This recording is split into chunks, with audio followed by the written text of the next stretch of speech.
Ladies and gentlemen, welcome into the Morning Hustles, a man whose face you've seen a lot of times, man, but you can see him on Friday nights on NBC on Lincoln Rhyme. The Hunt for the Bone Collector. Make some noise for Russell Hornsby!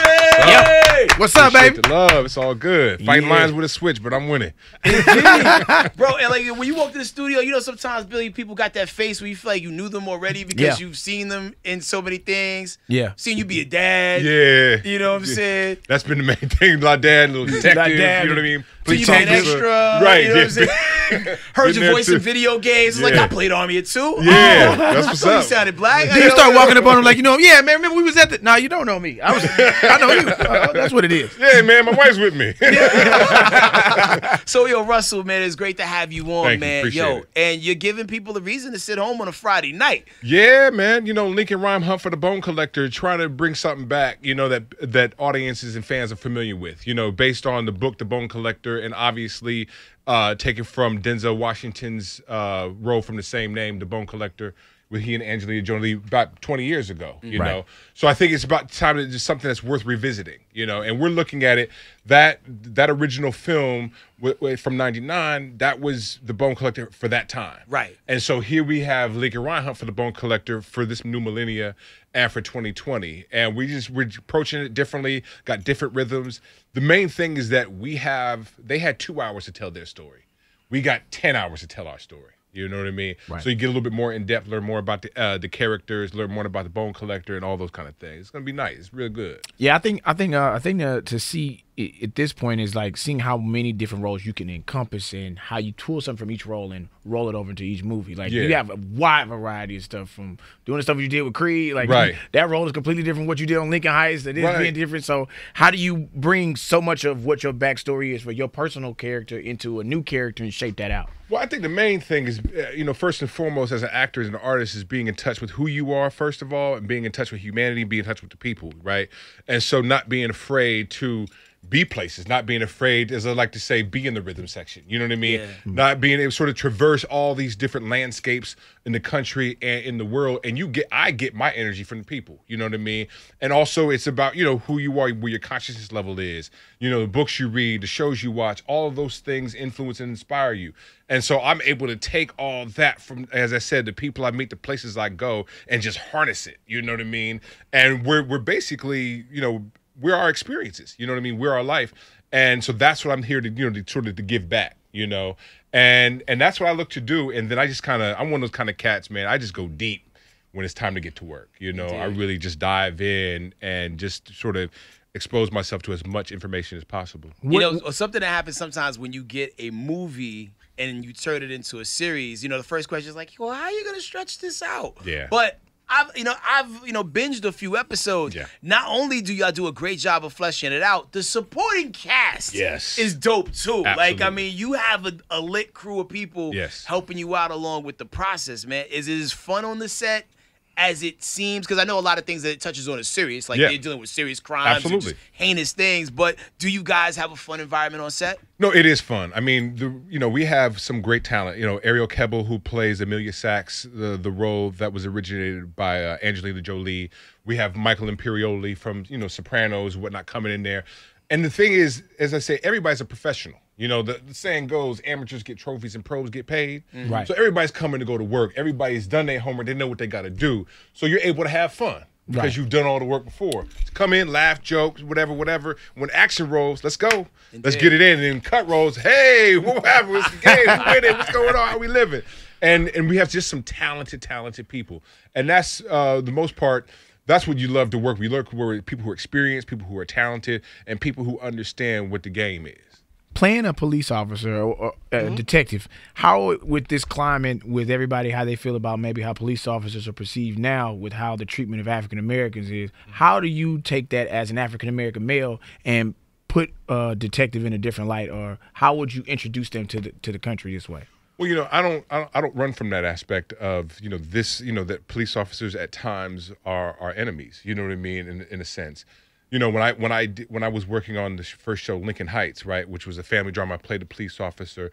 The whole notion of, a police officer understanding and knowing the people in his neighborhood, we tried to really put that forth about, first of all, living in your community, being of the community, right? So you're knowing who the people are in the community. So you're watching young kids, grow up, Right. And so you knew them, their parents. You knew them, you watched them play hoop and play basketball and get older and grow with them. So you understand, you're able to chart their course, to chart their path. And I try to add that to all the roles that I play. Just the essence of authenticity, and realism. I have family from Boston. I have an uncle who's a judge, and I have another uncle who's a constable. Both were born and raised in Roxbury, right? And again, when my uncle, who's a district circuit court judge, was able, of the streets of Roxbury, looking at young African-American brothers and saying, hey, man, giving them an opportunity, giving them a second chance, you know what I mean? Lessening their sentence and understanding, okay, you want to get this community service going. All you can do is what you can do, right? You know what I mean?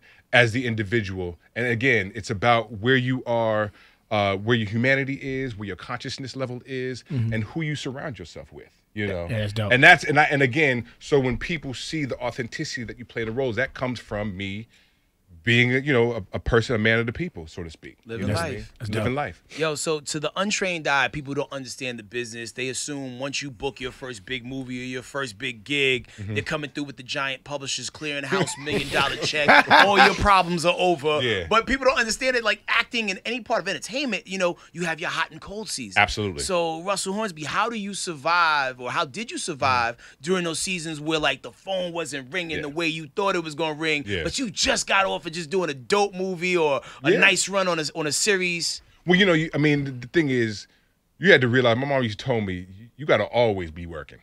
Always. I mean, whatever it is, because you can't just rely on this little bit of money. It's not going to last you. You're always going to need to get a check. And so we all do. We all hustle. You know what I mean? When I was coming up, my whole goal was to do anything that was a derivative of performance, right? So between jobs, I did, like, I dressed up like a pilgrim at Thanksgiving, dressed up like Santa Claus at Christmas. I would do all these industrials where you go up in a suit and you go to the Chase Manhattan Bank or something like that, and you be talking with the workers and tell them about, choices, decisions, and consequences they may make, all those things. And everything was about performance. Then I would do, to work on my dialect work, I was, what do they call it when you call up people for interviews, right? Telemarketer. Okay. Right? I did the telemarketing. And so I would call different regions in the country and work on my dialect work of these different regions. So if I was calling the South, I sound a certain way. Calling the Midwest would sound a certain way. Calling the East would sound a certain way. If I knew I was in a rhythm section kind of thing, I put a little twang, a little something on it, And then the all out would be, if I was able to put my British on it a little bit, right? So sort of play with it. Okay. And so people are like enamored with the idea of a Brit talking to them, right? Yeah. So it's almost like comfort food, right? Yeah. If you hear a British talking, they'll open the door for you. I mean, they'll give you pill for their pockets, really. You say, listen, Mom, I need whatever you have in your pocket, please give it to me. She said, oh my gosh, of course I'll give it. Here's my money. Oh, thank you, it's so kind. I was robbed by this lovely British man. Did you say which way it went? Finesse about the UK accents. They come over and get to it. Well, yeah, well, what did they say? Anything you could do, I could do better. Right. Or being able to rock that Caribbean accent or something like that, right? So, if we say kind of I just happened just a few days ago, right? So people are down there having a party, had singing and liming and things like that, right? So you have to be able to go and sort of play all the different roles, but everything have to be about performance. Yeah. So like, let's say you make a phone call somewhere in Boston. If you have to call if you call Baltimore. B-more? Yeah. I mean, it depends, all right? So I just kind of slow it down a little bit. Excuse me, man. My name is Russell Hornsby. I'm calling to see if you use banana boat, this, that, and the third, whatever. You know what I mean? And I'm like, oh, okay, yeah. I just thank you for your time. Appreciate you. Hold on one second while our manager wants to just check with you, make sure you had a good experience in this interview. Thank you very much. You know what I mean? Boom, boom, boom, like that. You know what I mean? That's how you roll. So you got to get motivated. I know your car rides is interesting too, Jack. I know you riding to work, riding to set, getting your mind right. Like, playing, Lincoln is a badass, bro. What music you listen to get yourself in that mindset? Well, it was always growing up. I was up and at 'em. I was raised to be strong. Mama told me be a thug since the day I was born. That Tupac, you know what I mean? that gave me the energy because Tupac was so passionate. You know what I mean? And I feel like I'm a passionate person. You know, I believe in what I'm saying, and just coming with that heart. You know, this heart beating. So it was always like, you know, just some Tupac, listening to Public Enemy growing up, you know, Grand Poobah. I'm still old school with it. You know what I mean? You were the first person that I've ever heard say Grand Poobah. Like, Grand Poobah is so underrated. Last year, Jabos had get baggy, Tommy Hilfiger, Top Gear. Take no shorts. Doing lovely in all sports. Even swing the pole at the hole of my golf course. Bro, you know what I'm saying? It was dope. So, and I mean, I liked that line he says, he said, Grand Poobah, how you give it back? He says, the way I give back is through the knowledge of my raps. Like a gym for all those people calling out on the limb who be giving in. Don't you know what I'm saying? Woo! Put a beat on! Yeah, no. Put a beat on! That's my joint, man. Yo, something told me that, like, you know, when I saw you and stuff, I was like, yo, man, you know, you could tell when somebody one of us, like a hip hop head, and just like really about that life. Yeah. So, raised Oakland, everything like that. You know, Friday nights, Lincoln Rhyme is the show. Hunt for the Bone Collector, baby. NBC is the network. 8 p.m. Eastern Time, 7 p.m. Central. Let's just say, if you were stuck on an island with a cast of a show or movie that you've been on for the rest, like something happens, like, hey, you're on an island with this cast. Yeah. Which cast would you pick out of everything you've ever done? It would probably have to be, right now, offhand, it would be the Hate U Give cast.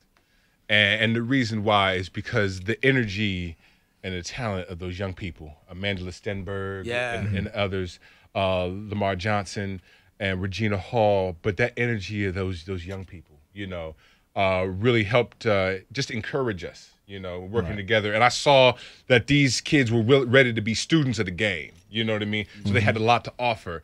And, you know, when you're working with young people, you get energy. Right. Young people give you energy just when you think you ain't got it. You know what I mean? They come in there, they didn't had 2 hours sleep coming from a club or something like that. Right. And they like, hey, like, yo, I just slept for 8 hours and this coffee ain't even working. But y'all figured it out. Okay, I'm gonna roll with y'all. Y'all gonna lift me up. And that was a special time, honestly, that movie, that experience. And what we had to say, you know, about the culture, the black experience, and that we have more to offer. We have more to give of each other and with each other. And if we just really kind of come together as a collective, we can do it. Yes, sir. Yeah, that's dope, man. Well, indeed, man. Well, yo, Lincoln Rhyme, Hunt for the Bone Collector. Tell people why they should watch it if they ain't on it already. Well, I mean, listen, I think we have a very creative and intriguing story. And, you know, but really the reason is because I'm in it. Yeah. You're going to see some good acting. Come see Russell Hornsby. Prime time. So, you know what I mean? Everybody been seeing me over the years. I'm here. I'm leading the charge. My name's the top billing. Milk is chilling. And just, you know, what can I say? You done came from the bottom up. Watch him now. You do such a good job of playing like someone who's like unable to move well. When I saw you walk in, I was like, oh, yeah, that's right. That's good acting. That's it. You know, that's training and everything like that. That's, 20 years of working to get to this point. Well, hard work pays, man, and you paid in full, baby. Ladies and gentlemen. Appreciate it. Russell Hornsby. Be sure you check out Lincoln Rhyme, Hunt for the Bone Collector, Friday nights on NBC. Or catch up on Hulu if you missed the other ones, all right? We are the Morning Hustle.